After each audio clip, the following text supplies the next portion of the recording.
ಜೈ ಕನ್ನಡ, ಜೈ ಕರ್ನಾಟಕ ಮಾತೆ ಅಂತ ಹೇಳ್ತಾನೆ ಇವತ್ತಿನ ವಿಡಿಯೋನ ಶುರು ಮಾಡೋಣ ಬನ್ನಿ ವೀಕ್ಷಕರೇ. ಆಧುನಿಕ ಕಾಲ, ಡಿಜಿಟಲ್ ಯುಗದಲ್ಲಿ ಎಲ್ಲವೂ ಡಿಜಿಟಲ್ಗೆ ಮೊರೆ ಹೋಗಿದ್ದಾರೆ. ಹಾಲು ತರಲು ಫೋನ್ಪೇ, ಬಟ್ಟೆ ಖರೀದಿ ಮಾಡಲು ಫೋನ್ಪೇ, ಹೋಟೆಲ್ಗೆ ಹೋದಾಗಲೂ ಫೋನ್ಪೇ, ಇನ್ನು ಚಿಲ್ಲರೆ ಇಲ್ದಿದ್ದಾಗಲೂ ಫೋನ್ಪೇ. ಹೀಗೆ ಹಣ ಇರಿಸಿಕೊಳ್ಳುವುದನ್ನೇ ಮರೆತು ಜನ ಡಿಜಿಟಲ್ ಪೇಗಳಿಗೆ ತಲೆಬಾಗಿ ಹೋಗಿದ್ದಾರೆ.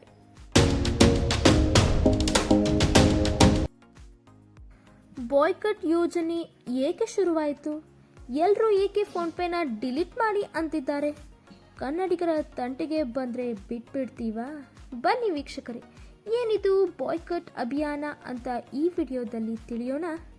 ವಿಡಿಯೋನ ಸ್ಕಿಪ್ ಮಾಡದೆ ನೋಡಿ.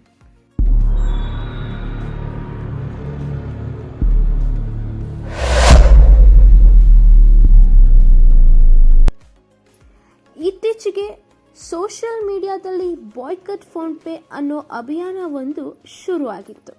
ಆ ಅಭಿಯಾನ ಎಷ್ಟರ ಮಟ್ಟಿಗೆ ಹಬ್ಬಿತ್ತು ಎಂದರೆ ಬಹುತೇಕರೆಲ್ಲ ತಮ್ಮ ಮೊಬೈಲ್ನಲ್ಲಿ ಇರುವ ಫೋನ್ಪೇ ಡಿಲೀಟ್ ಮಾಡಿದ್ರು.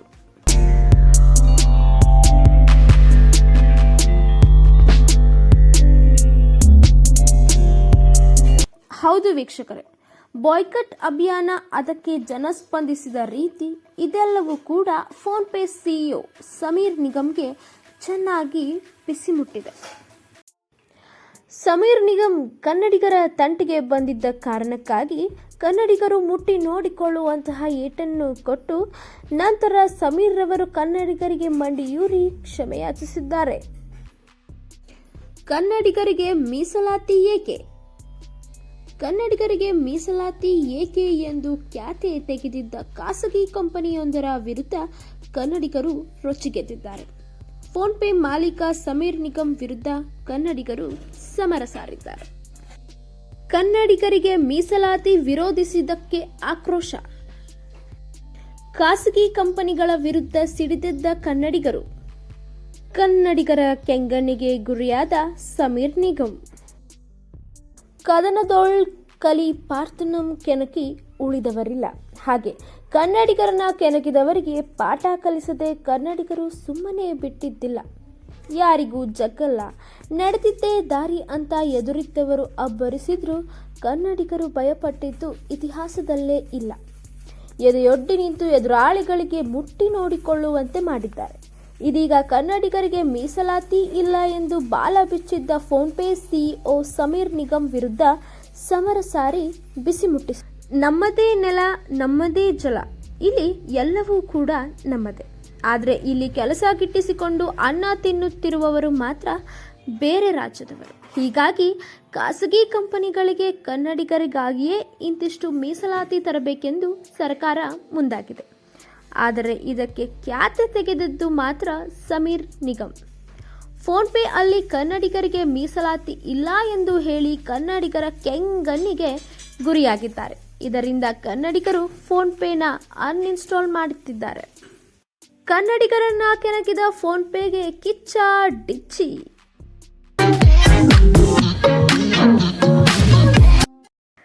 ಹೌದು ವೀಕ್ಷಕರೇ, ಕರ್ನಾಟಕದಲ್ಲಿ ನಟ ಸುದೀಪ್ ಫೋನ್ಪೇಗೆ ಜಾಹೀರಾತು ಕೊಟ್ಟಿದ್ದು ಕನ್ನಡಿಗರ ಸ್ವಾಭಿಮಾನ ಮುಖ್ಯ ಅನ್ನೋ ಕಿಚ್ಚ ಸುದೀಪ ಇದೀಗ ಮಹತ್ವದ ನಿರ್ಧಾರವನ್ನು ಕೈಗೊಳ್ಳೋದಕ್ಕೆ ಮುಂದಾಗಿದ್ದಾರೆ ಅಂತ ಹೇಳಲಾಗ್ತಿದೆ.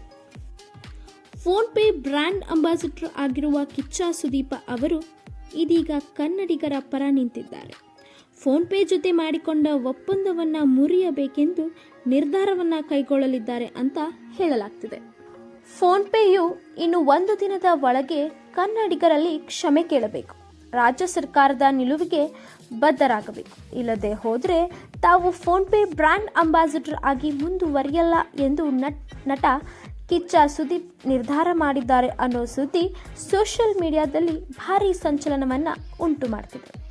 ಕನ್ನಡ ನಾಡು ನುಡಿ ಬಗ್ಗೆ ಕಿಚ್ಚ ಸುದೀಪ ಅವರ ಈ ನಿರ್ಧಾರಕ್ಕೆ ಭಾರೀ ಬೆಂಬಲ ವ್ಯಕ್ತವಾಗುತ್ತಿದೆ.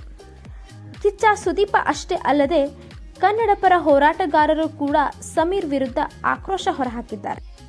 ಕೊನೆಗೂ ಕನ್ನಡಿಗರ ಎದುರು ಮಂಡಿಯೂರಿದ ಫೋನ್ಪೇ.